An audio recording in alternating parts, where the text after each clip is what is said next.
Hello, everyone, and welcome to this week's update with our town manager, Adam Chapdelaine. I'm James Milan. Adam, thanks for being here, as always. My pleasure. Thanks, James.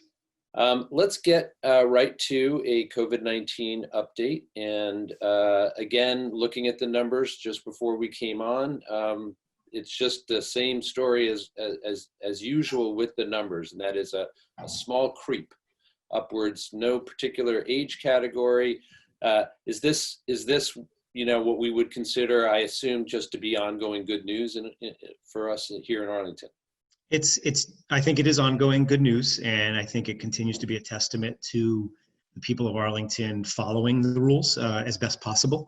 No one's perfect, no community's perfect, but I think the fact that, again, Arlingtonians are following the mask rules, the gathering rules, are really helping us. I think we're in a very precarious time right now where school is starting in all communities, some in person, some hybrid, some fully remote. But we're in a precarious time as kids are going back to school. And we've also seen some very suburban communities, not unlike our community, both Linfield and Dedham in the past week, had pretty significant upticks in outbreaks because of large gatherings people were having at their homes. So I think those can serve as reminders that we have to follow these rules. We can't take our pretty stable case counts for granted.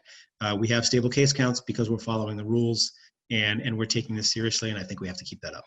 You and I talked a little bit last week about different forms of support that are available or becoming available again to local populations here. Do you want to elaborate any more on new funding that's coming in, et cetera? Yeah, absolutely, and thanks for that prompt. So we really have two sources of money that we've been able to offer to people who are in need. One has been through Housing and Urban Development and CDBG, the Community Development Block Grant Program. So there was an initial application round that allowed for people to apply for both rental assistance as well as small business owners to apply for assistance. And we did our first round, awarded a pretty significant amount of money to both renters as well as small businesses. We're going to be opening up a second round with remaining funds. We also got good news last week that we're getting an additional $320,000 from the federal government to supplement the already existing funds they gave us. So if you're in need in the community, please come on to the arlingtonma.gov, go to the website to be able to access the application for those funds because we want to disperse those funds. We want to keep people on stable footing. We also have the COVID-19 Relief Fund, which has been really, it shows on one side incredible generosity on the people of Arlington contributing to the fund. And on the other side, it demonstrates that we do have, the fact that people are applying for it demonstrates the need. So there's still funds available there as well. You can also go on to arlingtonma.gov, find the application for that if you need assistance. I'm fearful of when the evictions moratorium comes to an end of what that's going to mean for a lot of folks. I'm still worried about, even with the great work that Arlington Eats is doing and FoodLink is doing about food insecurity in the community. We have resources. We're trying to make them available. Not to sound like a Game of Thrones fan that I am, but winter is coming. I think there's hard times ahead, and we want to make sure we're taking care of everybody as best possible. Yeah, some real, obviously ongoing needs out there, but let's pause for a second and just recognize how nice it is to hear news that says there's going to be more money available, as it turns out. That's not anything we're used to hearing lately. So I know. then I will move on to the next topic, which is we are just a few days away. We also talked about this last week, but just an update on either the planning, what things are going to look like this coming Tuesday, the 22nd of September, when Lieutenant Pedrini is scheduled to do an apology and acknowledgement and have a community conversation around that. So you want to tell us what you know? Yeah, absolutely. So we were able to hold 3 community stakeholder focus groups over the course of the past week, 2 last week, 1 this week. With Alenza Michelle from Powerful Pathways that we're working with, and Jillian Harvey, our DEI coordinator. I was able to listen in on 2, not all 3. I had another meeting the night of one of them. So we're working to finalize an agenda and get it out later today. The bones of that agenda are an opening statement from me, an apology, a spoken apology from Lieutenant Pedrini, pretty long dialogue between Lieutenant Pedrini and Michael Curry, who's the former president of the Boston NAACP, and a very accomplished person on both professionally and on issues of racial equity. And then turning to a reaction panel, which will be made up of people from the community, people from the vulnerable populations that Lieutenant Pedrini's writings really went after the most, to have them react to what they heard, further express their concerns, and give time for community input. We're also going to be releasing a form for people to fill out if they want to provide feedback or comment or questions to Lieutenant Pedrini before the session. We're going to get that out later today as well. And Michael Curry will be able to look at those before the session and decide, which ones to build into the questions he asks. He's also going to be able to ask questions that were suggested to us by the community stakeholders over the 3 sessions we held over the past couple weeks.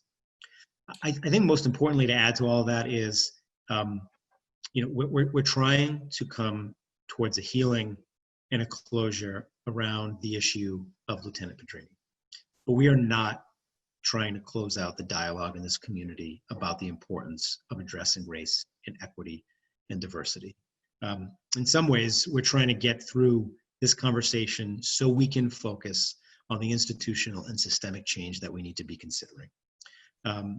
I've said to people personally, I've probably even said to you, I think symbols are important, but I think we need to stop arguing about symbolism and banners and flags, and to some degree even arguing about the individual mistakes, or even worse than mistakes than some have made, and focusing on how we can come together as a community and make real change.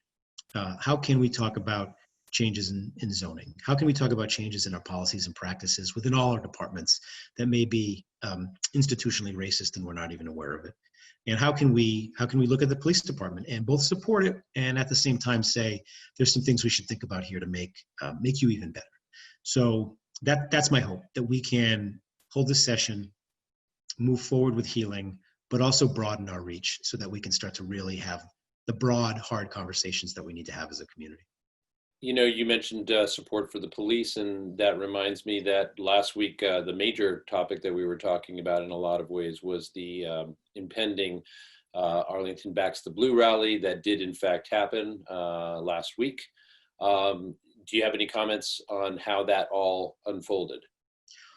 All reports are that it was on all sides a peaceful event, not an event without tension, certainly, but a peaceful event that was handled and managed with total excellence by our police department and our police chief. Very difficult and tense for them, but they practiced their de-escalation skills, no arrests were made, and the protests were able to go on peacefully. So a tense day, a difficult day for Arlington, but a day where I also think we can reflect and be thankful that we have such a well-trained and professional police department to be able to manage it without incident. Yeah, given the degree of concern and the number of concerns leading up to it, it does seem like, worked out as well as it could. Yes. Yes. Okay, well, let's finish up with some more good news, which is always nice. We did hear about the increased community development block grant funding earlier, and we also just recently received another green grant here in town. We're very good at this here in Arlington, aren't we? Yes, I mean, I think it is good news. It underscores our commitment to a sustainable future. So the news this week is we received another Green Communities grant of $100,000 for efficient lighting upgrades in 2 of our schools. So we're super excited about that. It brings our Green Communities grant total up over $1.7 million since the program started. I haven't checked. I know at one time we had received more than any other community in the state. I think we're either still in that position or near the top. That's a program that's near and dear to my heart. We've been able to make tremendous investment in streetlights, town facilities, town vehicles, in trying to become more and more sustainable each year. A ton of thanks goes to Ken Pruitt, our energy manager, who does great work in that regard. So yeah, very happy to announce another Green Communities grant has come to the town this week. I guess if it's okay, I'd also add that, we talked last week or maybe the week before about Blue Bikes. And Blue Bikes has not wasted any time. They've installed 4 stations in town with 2 more to come. So there's still some warm weather bike riding months left before the snow starts falling. And hopefully people will start getting right on those Blue Bikes, using the bike path, using the bike infrastructure we have in town. And that ties into the sustainability goals we have. The more we can get people out of gas-powered vehicles, the better off we're going to be from a sustainable view. Well, whether it's blue bikes or lighting, we are finishing on a bright note, so to speak. And so pardon the pun, but thanks for your time, Adam. We'll be talking to you next week. So till then, thank you very much. Thank you, James. I've been talking to our town manager, Adam Chapdelaine, as part of our weekly update. Thanks for joining us, and we'll see you next time.